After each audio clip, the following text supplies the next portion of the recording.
Hey Sophia, I was just thinking about something that's been on my mind a lot lately, especially as a parent. It's this profound sense of disconnect, almost a cultural void, that I worry our children experience in school. Oh, tell me about it, Elena. I know exactly what you mean. It's like they go through years of education, learning about history, literature, science. And yet, when it comes to their own heritage, specifically Caribbean history, it's just crickets. My son, honestly, he's come home so many times asking, Mom, why don't we learn about people who look like us? It breaks my heart every single time. Exactly. That's the core of it, isn't it? The pain of your child growing up not seeing themselves in any of the stories, any of the heroes, any of the significant contributions taught within the four walls of their classroom. It's not just about a lack of information. It's about a lack of identity, a feeling of being invisible in the grand narrative of human history. Right, and it's not just about our kids, it's about a holistic education for all children. When you only teach one perspective, one slice of history, everyone loses out on a much richer, more accurate understanding of the world. Caribbean history isn't just for Caribbean kids, it's a vital part of global history, intricately linked to so many major events, movements, and cultural shifts. Absolutely. Think about the transatlantic slave trade, the fight for abolition, the incredible resilience shown through centuries. These aren't just Caribbean stories, they're pivotal moments that shaped the modern world. The economic systems, the political landscapes, the very fabric of society in many Western nations wouldn't be what they are without the Caribbean's role, both forced and triumphant. And the heroes. Oh my goodness, the heroes. Toussaint Louverture, for example, a military genius, a liberator, a figure who defied empires. His story, the Haitian Revolution, is one of the most significant revolutions in human history, literally changing the course of global power dynamics, yet it's often glossed over, if mentioned at all in classrooms. It's infuriating, isn't it? When you compare the depth and detail given to European historical figures, even minor ones, to the almost total erasure of giants like Louverture or Nanny of the Maroons. These are people who fought for freedom, established independent societies, and profoundly influenced human rights movements. Their absence from the curriculum isn't just an oversight, it's a deliberate, or at least systemic, exclusion. It really makes you wonder about the message it sends, doesn't it? If your history, your ancestors' struggles and triumphs are deemed unworthy of study, what does that communicate about your worth, about your potential, especially to impressionable young minds trying to figure out where they fit in the world? Precisely. And it's not just historical figures. Think about the contributions to art, music, literature, science, even culinary arts. Caribbean culture is a vibrant tapestry, rich with innovation and creativity. From the steel pan to reggae, from Nobel laureates like Derek Walcott and Sir Arthur Lewis to countless unheralded innovators, their stories are part of the human story. Absolutely. I remember being in a conversation once, and someone genuinely asked if the Caribbean had any real history beyond slavery. I was just floored. It highlights the profound ignorance that this lack of education fosters. Our history is ancient, complex, and spans continents, migrations, and incredible cultural fusions. It goes back to the indigenous peoples, the Taino, the Caribs, who were here long before European arrival.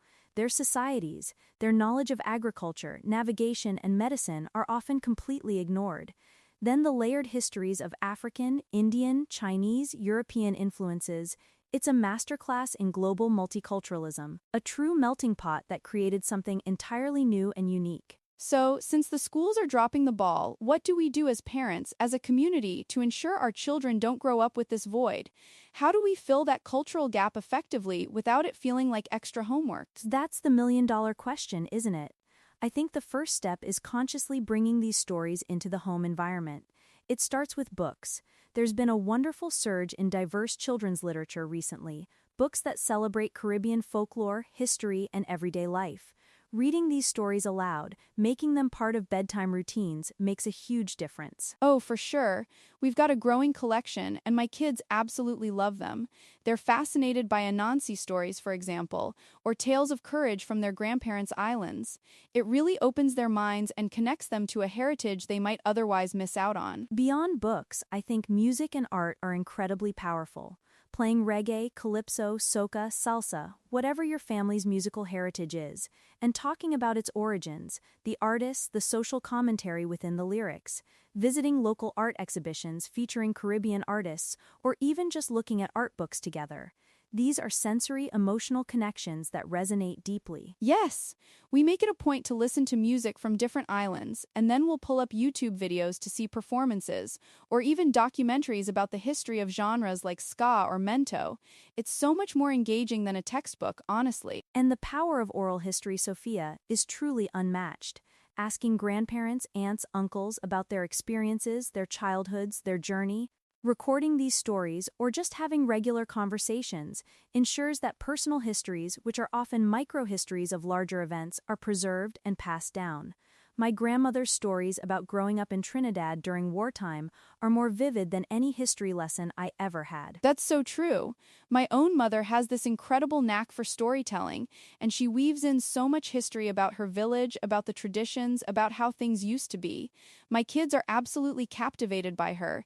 It makes history alive and personal, not just abstract dates and names. Then there are community efforts. Many cities have Caribbean cultural centers, festivals, or even local history groups. Participating in these events, whether it's Carnival, a Heritage Month celebration, or a lecture series, provides a collective experience of cultural pride and learning. It shows children that they are part of a larger, vibrant community. Oh, absolutely. We always hit the Caribbean festivals. The food, the music, the dancing, the colors, it's an explosion of culture. And it's not just fun, it's deeply educational. My daughter loves trying to identify which island the different music styles come from, and my son gets a kick out of tasting all the different dishes. Food is a fantastic gateway. Talking about the origins of ingredients, the fusion of cooking techniques, the stories behind traditional dishes. It's such an accessible way to explore history and geography. Who knew plantains could tell such a tale? Exactly!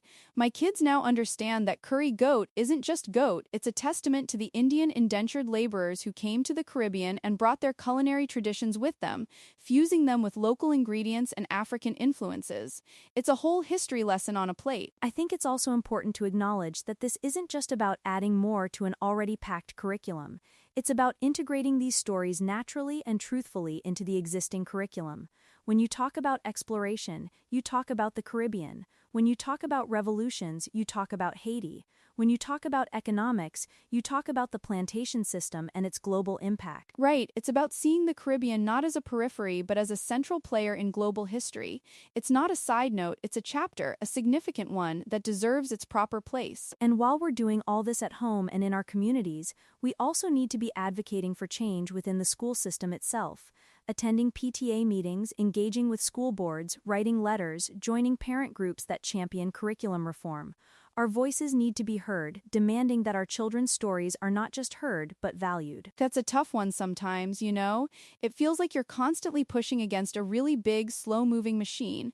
But you're right, if we don't speak up, nothing will change. It's exhausting, but it's essential for our children's future, for their sense of self-worth and belonging. It is exhausting, but think about the alternative. Another generation growing up feeling invisible, feeling like their heritage is insignificant. We can't let that happen. Every story we share, every book we read, every song we listen to, every festival we attend, it's a brick in the foundation of their identity. And it also benefits children who aren't of Caribbean descent. Imagine the richness of understanding they would gain from learning about different cultures, different perspectives, different heroes. It fosters empathy, critical thinking, and a much more nuanced view of the world. It prepares them for a truly globalized society. Absolutely. It's about building bridges, not walls, through education. It's about recognizing the interconnectedness of human experience. It's about acknowledging that history isn't monolithic. It's a symphony of diverse voices and experiences. So for any parents out there feeling this same pain, this same frustration, just know you're not alone, and every little bit you do at home, every conversation, every story, it truly makes a difference. You are building that bridge for your child. Indeed. Let's empower our children by giving them the full, rich tapestry of their heritage. Let's make sure they see themselves not just in their reflections, but in the annals of history, among the heroes, and within the vibrant contributions that have shaped our world. Their story matters and it deserves to be told. Get here! It's a journey, not a destination, but a journey worth embarking on with our little ones and with our communities every single day. Thanks for this important chat, Elena. Thank you, Sophia. It's always a pleasure to unpack these vital topics with you. And to all our listeners, keep those conversations going, keep those stories alive.